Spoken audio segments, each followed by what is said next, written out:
রাজাপুর উপজেলার সদর ইউনিয়নে অবস্থিত ইউসুফ আলী মাধ্যমিক বিদ্যালয়ে দুর্ধর্ষ চুরি।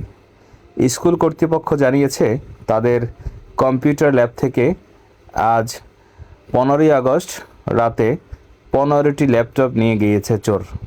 স্কুলের নৈশ প্রহরী আলামিন জানিয়েছেন, তিনি রাতে অসুস্থ থাকায় কখন ঘুমিয়ে পড়েছেন তা তিনি বলতে পারেন না। আর এই সুযোগে হয়তো চোর চক্র স্কুলের ল্যাব থেকে 15টি ল্যাপটপ নিয়ে পালিয়ে গিয়েছে। স্কুল কর্তৃপক্ষ, ইউনো মহোদয় এবং পুলিশ প্রশাসন সহ সংশ্লিষ্ট সকল দপ্তরে এই চুরির ঘটনাটি জানিয়েছে।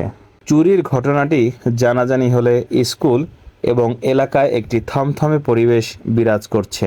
আমি মোহাম্মদ আলম। আমি ইউসুফ আলী মাধ্যমিক বিদ্যালয়ের শিক্ষক। আমি দীর্ঘদিন স্কুলে কর্মরত ছিলাম। এর আগে আমার 2-3 বার সরে আমার আটকাইছিলাম ধরে দিয়ে বাঁধছিল আমার ধরতে। তখন আমি আলাপ পাইছি, আলাপ পাওয়ার পর আমি যাবার ধাওয়া দিয়েছি, পরে ধরেছি। কালকে আমি ডিউটিতে আসার পরে আমি রাত্রে ডিউটি করতে অবস্থায় আমি অসুস্থ হয়ে গেলি, মাথা ব্যথা আমার অসুস্থ হয়ে গেল। এরপরে কি হয়েছিল আমি কিছু জানি না।